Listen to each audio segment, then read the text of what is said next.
We understand death only after it has placed its hands on someone we love. Anne L. DeStael. Welcome back to The Cellar.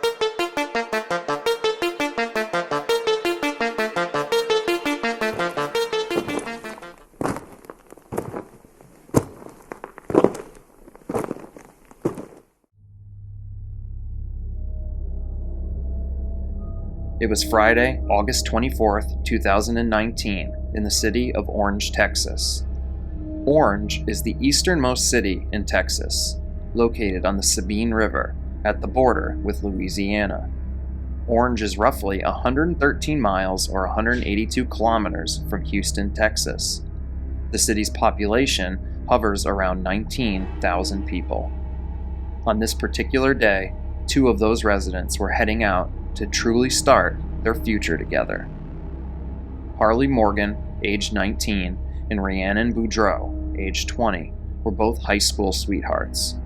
High school sweethearts that had been together since 8th grade and had finally made the decision to pull the trigger on making their union official. On what was a hot August day in Texas, the couple, along with the sister and mother of the groom, would travel to the Justice of the Peace courtroom located along Highway 87 South. The group would enter the courtroom and everything would go as planned, as they would say their vows and make their marriage official. The couple ultimately had future plans of having a bigger ceremony with friends and family. They wanted that particular ceremony to be around Christmas time, December 20th to be exact.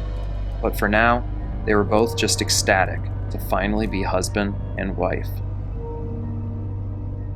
The group would soon exit the Justice of the Peace courthouse, chatting and laughing and overall enjoying such a happy and hopeful moment. The newlyweds would then proceed to get into their car, a small 2004 Chevrolet Cavalier, while the mother and sister of Harley, the groom, would climb into a separate vehicle. The couple would be the first to exit the Justice of the Peace. As they pulled out of the drive, they would attempt to merge onto Highway 87. That's when absolute tragedy would strike. As the couple pulled out and attempted to merge, a 2015 Ford F-250 pickup truck that was towing a trailer with a tractor on board would collide with the young couple's vehicle. Their car would begin to flip over and over numerous times before it finally came to rest in a ditch on the side of the road. Following right behind the couple was Harley Morgan's mother, who immediately exited her vehicle and ran straight to the wreckage. She would make a frantic effort to pull her son and his new bride out of the mangled wreck of a car, but no matter how hard she tried, she simply could not free them. Emergency services would soon arrive, and the couple was pronounced dead at the scene of the accident. As a matter of fact, the same Justice of the Peace, Joy Dubose-Simonton, who moments earlier had presided over their nuptials, was the one to pronounce the young couple deceased. The driver of the pickup truck would not end up suffering any kind of serious injury in the accident, while further investigation by the police would point to Harley Morgan, the driver of the car, as being at fault, as it appears he did not yield the right of way to oncoming traffic. I will play some of the interview for you now that took place with Harley's mother following this tragic accident. The only thing that they wanted was to get married and start their life. The two of them had so many dreams. I watched my baby die. I'm still wearing my son's blood because I was trying my best to rip him and her out of the car. Go home and hug your family tonight. If you have kids, go home and hug them. Because I don't have my kid. I don't have the one thing in my life that made me happy. I have to say that I wholeheartedly agree with Harley's mother. Even if you're mad, hug your family. Love your family. Even if they've made you mad, make amends. Don't go to bed angry because you don't know. You don't know how fast you can lose that person. I myself could not imagine losing either of my kids or my wife. This story is heartbreaking to say the least, so please let it be a reminder that life is fragile. So go hold your loved ones close. As always, my condolences go out to all the friends and family of Harley and Rhiannon Morgan.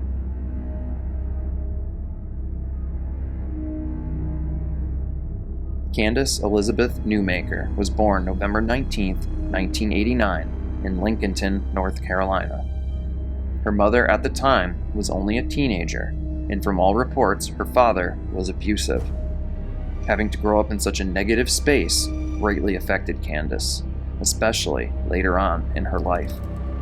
Due to neglect, Candace, along with her brother and sister, were removed from their parents at a very young age. As Candace turned 5, her parents' parental rights were terminated. Being under the care of social services, Candace would then bounce around between 5 different foster homes. It wouldn't be until around 2 years later when Candace was finally adopted. Jean Elizabeth Newmaker would be the one to adopt Candace.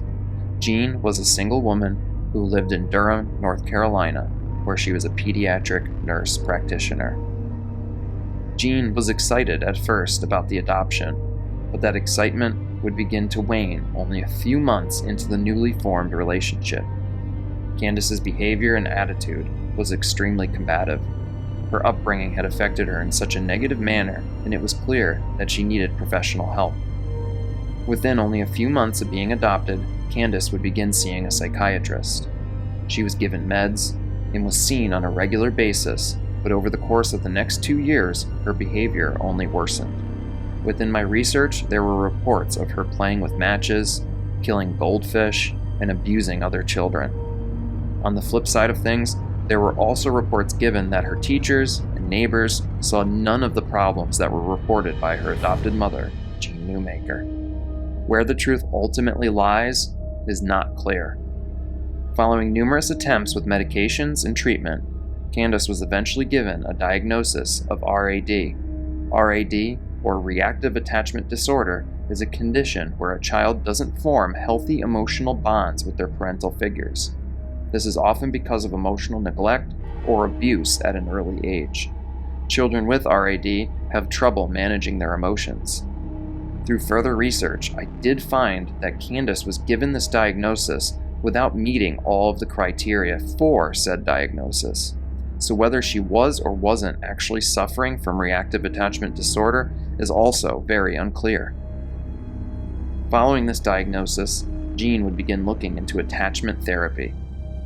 She would soon travel to a convention in Washington, D.C., so she could speak with Bill Goebel. Bill was an attachment therapist from North Carolina.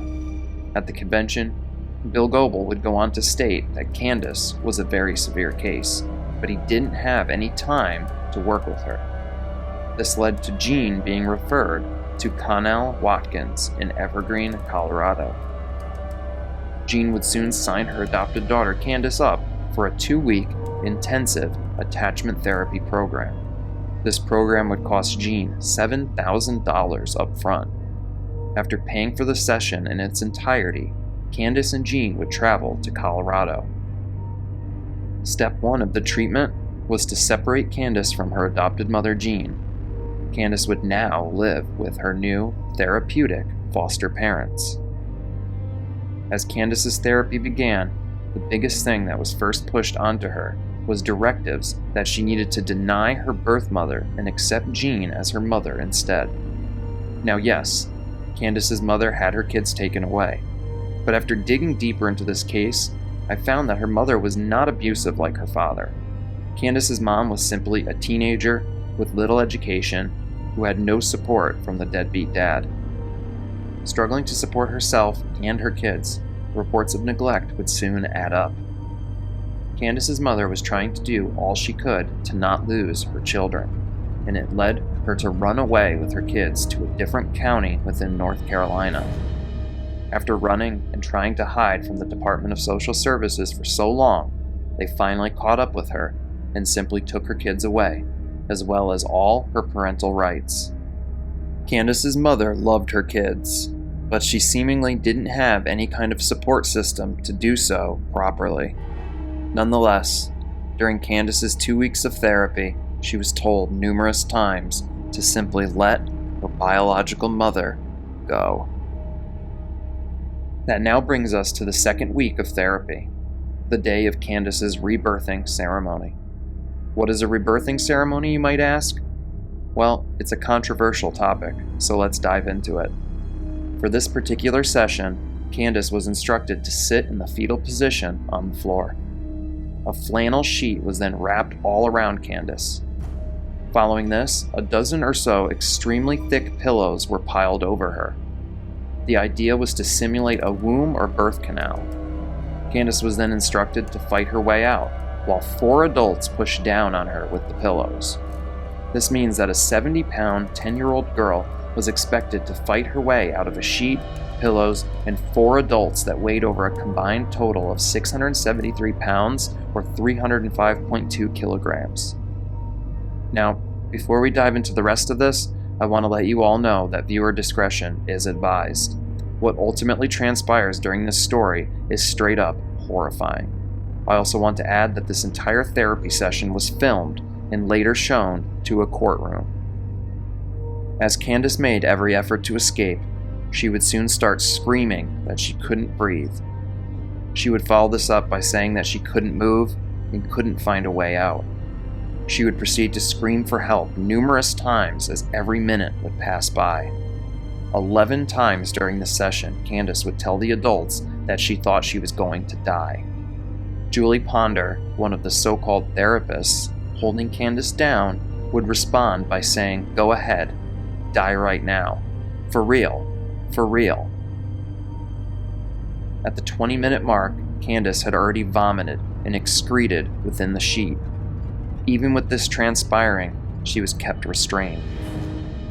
For another 20 minutes, Candace would plead for her life. At around the 40-minute mark, Candace was asked if she wanted to be reborn. Candace would faintly reply, "No."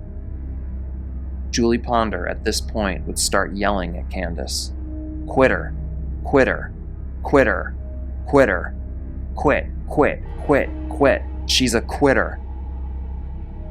Jean Newmaker, Candace's adopted mother, was in the room for all of this. She would later state that she felt rejected when Candace was unable to free herself and be reborn for her. Jean was then asked to leave the room so that Candace didn't pick up on her sorrow. Connell Watkins would then ask the others in the room to leave as well, leaving just Watkins and Ponder as the only people in the room with Candace. Now, I've seen some differing reports on this, but somewhere between the 50-minute mark and the hour and 10-minute mark, Candace would finally be freed from the pillows and sheets. She was completely motionless and blue in the lips and fingertips. Upon inspection, she didn't appear to be breathing. Connell Watkins would then say out loud, "Oh, there she is. She's sleeping in her vomit." Following these comments, Jean Newmaker would rush into the room. Being that she was a pediatric nurse practitioner, it didn't take her long to realize that Candace was in a dire situation. She would immediately begin CPR while 911 was finally called. Paramedics would arrive 10 minutes later. They managed to get Candace's pulse back, and she was soon airlifted to a hospital in Denver, Colorado. Doctors would do all they could for the young girl, but by the following morning, she was officially declared brain dead due to asphyxiation. Following this horrific set of events, police would confiscate video of the rebirthing session, along with countless other hours of footage from Candace's therapy. All of this footage would end up being played within a courtroom, as 1 year later, Watkins and Ponder were both tried and convicted of reckless child abuse resulting in death. They would both receive 16-year prison sentences.